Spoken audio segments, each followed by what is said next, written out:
आवाज जनसामान्यांचा। महाराष्ट्र राज्याचे उपमुख्यमंत्री अजितदादा पवार यांच्या आठवणी सांगताना वीर धवल बाबा जगदाळे यांना कंठ दाटून आला। ते पत्रकारांशी बोलताना म्हणाले की 2016 पासून ते आजपर्यंत आमच्या घराण्याचे आणि त्यांचे अतिशय जिव्हाळ्याचे संबंध होते, त्यांना विसरणे शक्य नाही। अजितदादा जरी आपल्यामध्ये सध्या नसले तरी त्यांचे विचार सर्वसामान्य नागरिकांपर्यंत पोहोचवण्याचे काम येणाऱ्या पुढील काळामध्ये आम्ही सर्वजण मिळून करू, असे देखील भाऊक होऊन वीर धवल जगदाळे बोलताना म्हणाले। या सर्व आठवणी सांगताना वीर धवल बाबा जगदाळे यांचा कंठ दाटून आला। पहा वीर धवल बाबा जगदाळे यांनी अजितदादांच्या काय आठवणी सांगितल्यात। बाबा, आज संपूर्ण महाराष्ट्राला अजितदादांनी धक्का दिलाय। ते वेळेवर येणारे नेते म्हणून त्यांचा परिचय होता, कामाचा माणूस। आज वेळेआधी निघून गेले, या घटनेकडे कसं पाहतात? काल दिनांक 28 रोजी एका विमान दुर्घटनेत आदरणीय अजितदादांचा त्या ठिकाणी मोठा अपघात झाला आणि त्या अपघातामध्ये आदरणीय अजितदादा आमच्यातून गेलेले आहेत। वास्तविक पाहता आमच्या पक्षाचे राष्ट्रीय अध्यक्ष आणि माझ्या कुटुंबाचे एक कर्ता म्हणायला काय हरकत नाही। 2018 साली माझे वडील कैलासवासी बाळासाहेब जगदाळे गेले आणि आज 2026 मध्ये आदरणीय अजितदादांचं निधन झालं। या 8 वर्षाच्या काळामध्ये दादांनी जो आधार, वडिलकीचा आधार मला जो दिला, तो आधार कधीही न विसरू शकणारा आधार आहे। दादांच्या जाण्याने आमचा पक्ष असेल किंबहुना अख्खा महाराष्ट्र पोरका झालाय अशी प्रतिक्रिया सगळ्यांकडनं येत आहे। कालपासून कार्यकर्त्यांचे फोन येत आहेत किंवा बाबा आपलं पुढं कसं काय व्हायचं, दादा आपल्यात नाही येत, दादा नसल्यावर पुढं कसं जायचं। परंतु मला एकच सांगणं राहील, सर्व कार्यकर्त्यांना असेल, सर्व शेतकऱ्यांना असेल, सर्व कष्टकऱ्यांना असेल, की दादा जरी आपल्यात नसले परंतु दादा जे विचार सोडून गेलेले आहेत ते विचार आपल्याला सर्वसामान्यांपर्यंत पोहोचवायचं काम येत्या काही दिवसात करायचंय आणि ते विचार नक्कीच आम्ही पोचवू।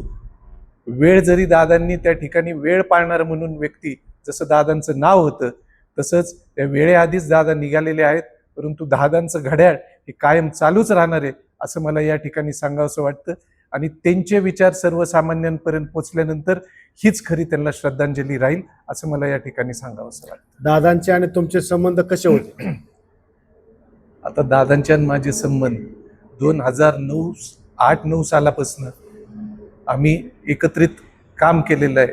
दौंड शुगर सारखा साखर कारखाना फार मोठी मदत मला त्या ठिकाणी केली होती आणि त्या मदतीमुळेच आज दौंड शुगर सारखा साखर कारखाना अत्यंत व्यवस्थितपणे चालू आहे। शेतकऱ्यांचा ऊस वेळेवर जात आहे, शेतकऱ्यांना व्यवस्थित बाजार मिळत आहे आणि एवढी मोठी वास्तू, एवढी मोठी संस्था आज दौंड तालुक्यात शेतकऱ्यांसाठी उभी करून ठेवली। त्यामध्ये कामगार असतील, इतर काही पूरक उद्योग त्या निमित्ताने चालू झाले। अशी संस्था उभी करून दिली की जी कधीच म्हणजे संपणार नाही अशी संस्था निर्माण करून दिलेली आहे आणि त्याच्यामुळे आमचे संबंध अधिक दृढ होत गेले आणि हे संबंध होत असतानाच मला एवढं सांगावंसं वाटतं, कंठ दाटून येतो अक्षरशः दादांबद्दल बोलताना। संबंध काय म्हणून संबंध सांगायचे, वेगवेगळ्या मार्गाने कधीही म्हणजे कुठलाही काम, कसलंही काम असू दे सांगितलं तर दादा कधी नाही म्हणायचे नाही। त्याच्यापेक्षा दुसरं काय सांगणार? दादांची काय एखादी आठवण आहे का की अशीच तुमच्या लक्षात राहील अशी?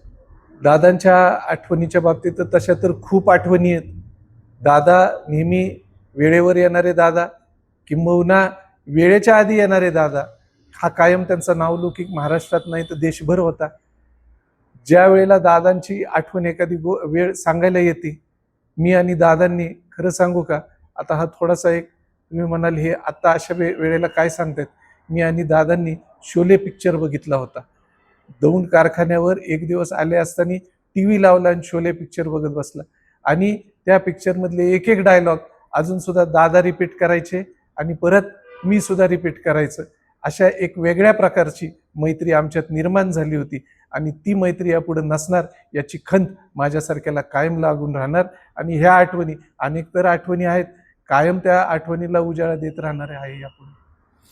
बाबा, आता एक दुःखद घटना घडली, हा बाजूविषयी आता थोडासा महाराष्ट्रासाठी अतिशय धक्कादायक आहे। परंतु आता उद्याच्या जिल्हा परिषदेच्या निवडणूक आहेत, दादा नसणार आहेत, तर कसं पाहता या निवडणुकीकडे तुम्ही? निवडणूक तर होणारच। आता दादा नाही आहेत म्हणून ही गोष्ट कुठली थांबणार नाही, परंतु दादांनी दिलेले जे आचार विचार आहेत, दादांनी केलेले जे आव्हान आहेत, उलट मला उमेदवारी द्यायच्या वेळेला दादांनी त्यावेळेला सांगितलं होतं की 4 वर्ष झालं या स्थानिक स्वराज्य संस्थांवर प्रशासकाचा काळ आहे. 4 वर्षात जिल्ह्याचा पालकमंत्री म्हणून मी ज्या ज्या योजना आणलेल्या आहेत त्या योजना सर्वसामान्यांपर्यंत पोहोचवा, आमचे ध्येयधोरणं पोहोचवा, पक्षाचे ध्येयधोरणं पोहोचवा. त्या निमित्ताने लोकांमध्ये जागृती होईल आणि आपल्याला कुठलीही अडचण येणार नाही अशा प्रकारचं आव्हान दादांनी केलं होतं. आणि तेच आव्हान या निमित्ताने मी सर्वांना करत आहे की दादांनी जे दिलेले आचार विचार आहेत, त्यांनी ज्या योजना दिलेल्या आहेत त्याच योजना आपल्याला येत्या काळामध्ये अंमलात आणायच्या आहेत.